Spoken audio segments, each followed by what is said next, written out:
प्यारे दोस्तों, ये एक ऐसी हाफिज कुरान लड़की की कहानी है जो अपने माँ के घर ज्यादा जाया करती थी। वो अपने माँ के घर जाकर ऐसा क्या किया करती थी जो अल्लाह का इतना खौफनाक अजाब आया, और उसकी भाभी ने उसके साथ क्या कर दी कि उस भाभी पर अल्लाह का ऐसा दर्दनाक अजाब आया कि वो इबरत का निशान बन गई। मेरी तमाम बहनें से गुजारिश है कि इस वीडियो को आखिर तक जरूर देखें, क्योंकि ये बड़ी ही सबक आमोज वाकया है। मेरा नाम खुशबू है। मैं अपने माँ बाप की बहुत लाडली बेटी थी। खासकर मेरे वालिद मुझसे बेइंतहा मोहब्बत करते थे। मेरी शादी मेरे वालिद की मर्जी से सलीम से हुई थी। शादी के बाद मैंने भी दिलो जान से सलीम को अपना शौहर माना और उसकी फरमाबरदार बीवी बनकर जिंदगी गुजारने लगी। सलीम भी बहुत अच्छा शख्स था। वो मजदूरी करता था और हम बेहद गरीब थे। हमारा गुजर बसर बहुत मुश्किल से होता था, लेकिन सलीम मेरी हर ख्वाहिश पूरी करता था। मैंने भी कभी अपनी चाहते उसकी आमदनी के मुताबिक ही रखी और कभी उसे मुश्किल वक्त में अकेला नहीं छोड़ा। 2.5 साल के बाद अल्लाह ने हमें एक प्यारी सी बेटी से नवाजा तो सलीम बहुत खुश हुआ। उसने पहली बार अपनी बेटी को उठाया तो रोने लगा और कहा, अल्लाह ने मुझे बेटी दी है तो मैं इसे बड़े नाजों से पालूंगा। बस अल्लाह से यही दुआ है कि इसके नसीब अच्छे करे। सलीम ये नहीं जानता था कि उसकी इस बेटी पर जिंदगी में कैसी कैसी कयामत टूटेगी। उसकी बात सुनकर मैं भी रो पड़ी और अपनी बच्ची को ढेर सारी दुआएं देने लगी। हमारे हालात चाहे जितने खराब थे, लेकिन इसके बावजूद मैं अपने शौहर के साथ सुकून से जिंदगी बसर कर रही थी। मेरी वालिदा का इंतकाल हो चुका था और मेरे वालिद ही मेरा मायका था। मेरा एक भाई था जो अब शादीशुदा था। जब तक मेरी अम्मी जिंदा थी मैं हफ्ते 2 हफ्ते में मायके का चक्कर जरूर लगाती थी, लेकिन माँ के इंतकाल के बाद अब्बू अकेले रह गए थे तो मैं हफ्ते में 1-2 बार जरूर जाती और अब्बू के साथ वक्त बिताती, उनके कपड़े धोती और घर के कामों में मदद करती। लेकिन ये सब बातें मेरी भाभी को बहुत बुरी लगने लगी। उसे ये गुस्सा था कि मैं हर वक्त बच्ची को लेकर माँ की क्यों चली आती हूँ। अब्बू मुझे देखकर खुश हो जाते थे, लेकिन मेरी भाभी ने धीरे धीरे मेरे भाई को हमारे खिलाफ कर दिया। अब भाई मुझे अपने घर में देखकर मोह बनाने लगा और मुझसे मिलने के बजाय जल्दी से चला जाता। एक दिन मैं भाई के घर पहुंची तो अब वो मेरी राह देख रहे थे। मेरी भाभी घर में ही थी। मुझे देखते ही उसने मुंह फेर लिया और कमरे में चली गई। फिर किचन में जाते हुए उसने बड़बड़ा हुए कहा, लोगों को अपने घरों में सुकून क्यों नहीं मिलता, जब देखो मुंह उठाकर चले आते हैं। उसकी ये बात मुझे बहुत बुरी लगी। कुछ देर बाद भाई घर आया तो मेरी आंखों में आंसू आ गए। मैं भाई की लाडली बहन थी और हमारा बचपन एक साथ गुजरा था। मैं उससे छोटी थी, लेकिन बचपन में जो भी चीज स्कूल से खरीदती तो भाई को दे देती थी। भाई ने मुझे रोते देखा तो पूछा, क्या हुआ, क्यों रो रही हो? क्या सलीम ने कुछ कहा या कोई परेशानी है? मैंने जल्दी से आंसू पोंछे और कहा, नहीं भाई, बस तुम्हारी बीवी ने मुझे देखकर मुंह फेर लिया और मुझसे एक लफ्ज भी नहीं बोला और फिर तरह तरह की बातें करती रही। मैंने आगे कहा, मैं यहाँ अब के लिए आती हूँ, अगर तुम्हारी बीवी को पसंद नहीं तो मैं अब नहीं आऊंगी। भाई ने ये सुना और खामोशी से कमरे में चला गया। उसने जब अपनी बीवी से ये बात कही तो भाभी ने शोर मचा दिया। वो लड़ने लगी और बात यहाँ तक पहुँची कि उसने कहा, इस घर में या तो तुम्हारी बहन रहेगी या फिर मैं जब भी आती है घर का सुकून बर्बाद करके चली जाती है। शादीशुदा है तो अपने घर क्यों नहीं रहती, रोज अपनी बेटी को लेकर यहाँ चली आती है, मुफ्त की रोटियाँ जो मिल जाती है। भाभी की ये बात सुनकर मेरा वजूद पत्थर का हो गया। अब्बू ने भाभी को डांटना शुरू कर दिया और भाई भाभी और अब्बू आपस में लड़ने लगे। मेरा दम घुटने लगा और मैं खुद को इस सब का कसूरवार समझने लगी कि मेरी वजह से इनके घर में झगड़ा हुआ। मैंने हाथ जोड़कर सबसे माफी मांगी और कहा, मुझे माफ कर दीजिए, आज के बाद मैं इस घर में कदम नहीं रखूंगी। अब्बू ये सुनकर जा कतार रोने लगे और कहने लगे, ये तुम्हारे अब्बू का घर है, तुम्हें यहाँ आने से कोई नहीं रोक सकता। लेकिन मैं खामोश रही और अपनी बच्ची को लेकर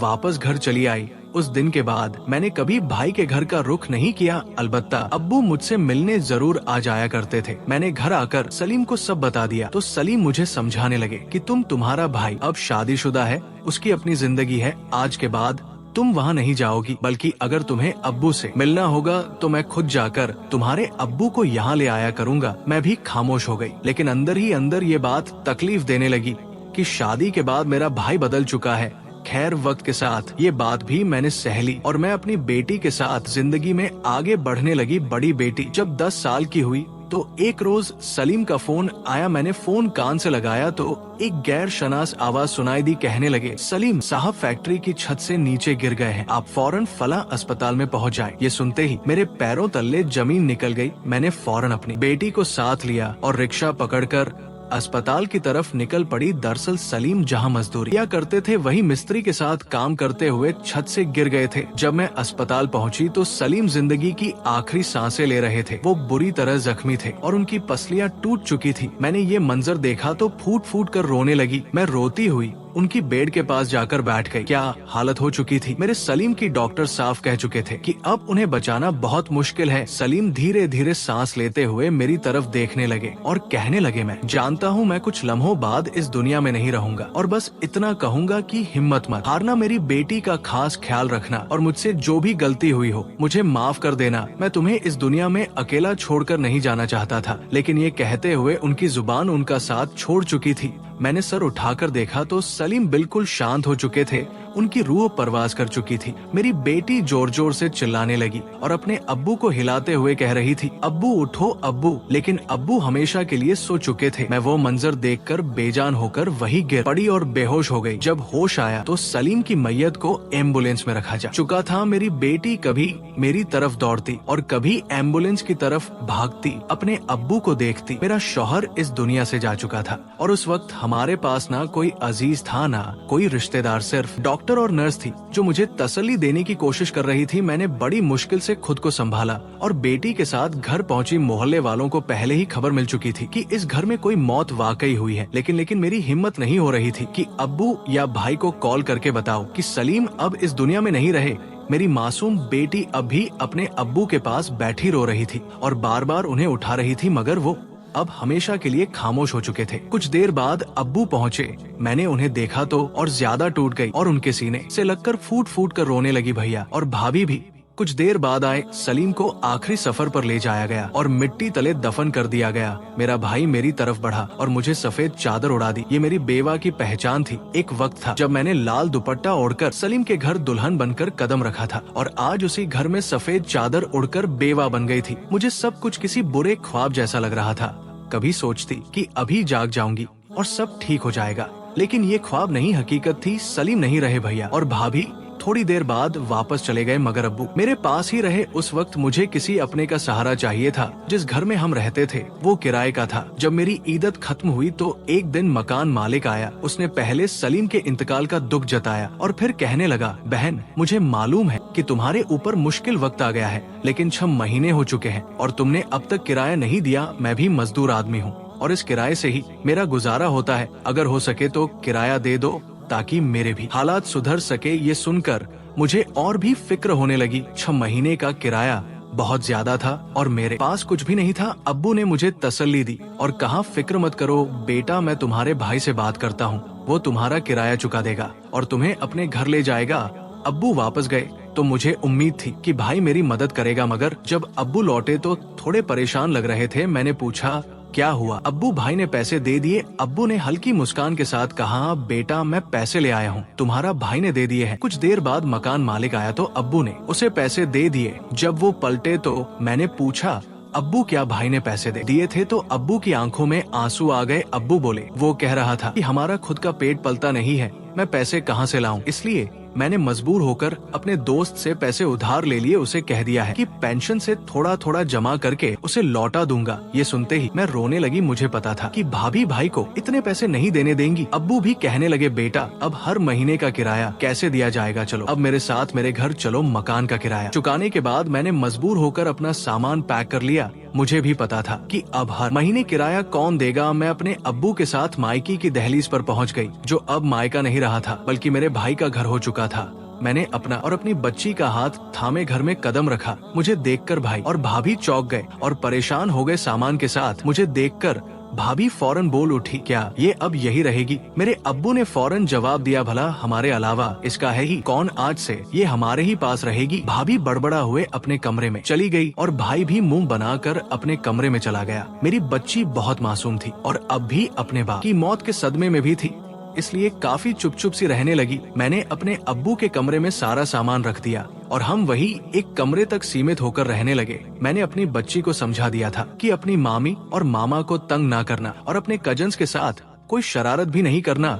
मेरी बेटी समझदार थी और उसने सब कुछ समझ लिया। भाई के 2 बेटे थे, बड़ा बेटा मैट्रिक में और छोटा 5वीं क्लास में पढ़ता था, जबकि मेरी बेटी 4थी क्लास में थी। कुछ रोज यूं ही गुजर गए। मैं भाई और भाभी का दिल जीतने के लिए घर के सारे काम करने लगी। जो काम भाभी करने लगती मैं खुद कर देती, ताकि उन पर कोई एहसान न लगे। बदले में वो मुझे 3 वक्त का खाना दे देते और यही मेरे लिए बहुत था। एक दिन में भाभी के कमरे की सफाई करके बाहर निकली तो कुछ देर बाद भाभी ने शोर मचा दिया। ड्रेसिंग टेबल पर मेरी सोने की अंगूठी रखी थी, वो कहाँ गई? मैंने जब ये सुना तो मेरा चेहरा लाल हो गया। मैं कहने लगी, भाभी मैंने तो आपकी कोई अंगूठी वहाँ पड़ी नहीं देखी। भाभी मुझे गुस्से से देखने लगी और बोली, मैंने खुद वॉशरूम जाने से पहले उतार कर रखी थी, कहीं तुमने चोरी तो नहीं कर ली? भाभी की ये बात सुनकर मेरा वजूद कांप गया। मैंने अपने कानों को हाथ लगाते हुए कहा, मैं ऐसा भला क्यों करूँगी? आपकी चीज चुरा कर मैं क्या करूँगी? तभी भाभी का बड़ा बेटा बाहर निकला और बदतमीजी से कहने लगा, मैंने अपनी आंखों से देखा था, तुम्हारे कमरे से कोई चीज उठाकर छुपाते हुए जा रही थी। तो भाभी आग बगुला होकर मेरी बच्ची के पास आई, जो उस वक्त स्कूल की पढ़ाई कर रही थी। भाभी ने उसका बैग खोला तो उसमें से उनकी सोने की अंगूठी निकल आई।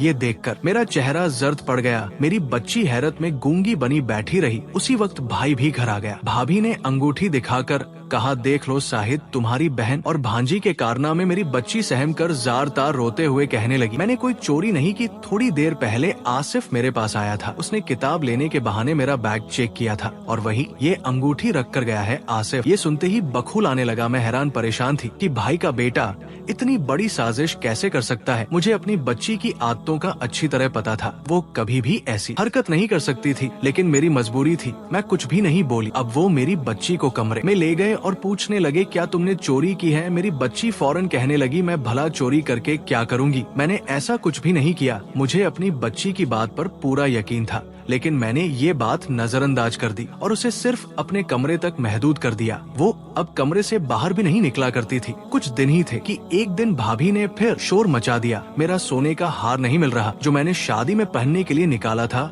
ज्वेलरी बॉक्स बिल्कुल खाली पड़ा है। ये सुनते ही मेरे होश उड़ गए। मैंने पहले ही कह दिया, मेरी बच्ची का इसमें कोई कसूर नहीं हो सकता, आप ही ने कहीं रख दिया होगा। लेकिन भाभी ने फिर मेरे कमरे में आकर उसकी तलाशी लेने लगी। आज आसिफ ने फिर कहा, मैंने नरगिस को आपके कमरे के बाहर देखा था। मेरी बेटी बोली, आज गली में आसिफ अपने दोस्तों को बहुत सारे पैसे दिखा रहा था, जो सारे 500 के नोट थे। वो लोग दुकान से सिगरेट भी खरीद रहे थे और बहुत सारी चीजें खरीदी हुई थी। ये सुनते ही मेरे पैरों तले जमीन खिसक गई। भाभी हड़बड़ा कर अपने बच्चे की तरफ देखने लगी, जो मासूम चेहरा बनाए खड़ा था। मेरा भाई गुस्से से आगे बढ़ा और मेरी बच्ची को मारने लगा। कहने लगा, तेरी हिम्मत कैसे हुई जो मेरे बच्चे पर इल्जाम लगाए? तेरे आते ही इस घर में तमसा फैल चुकी है।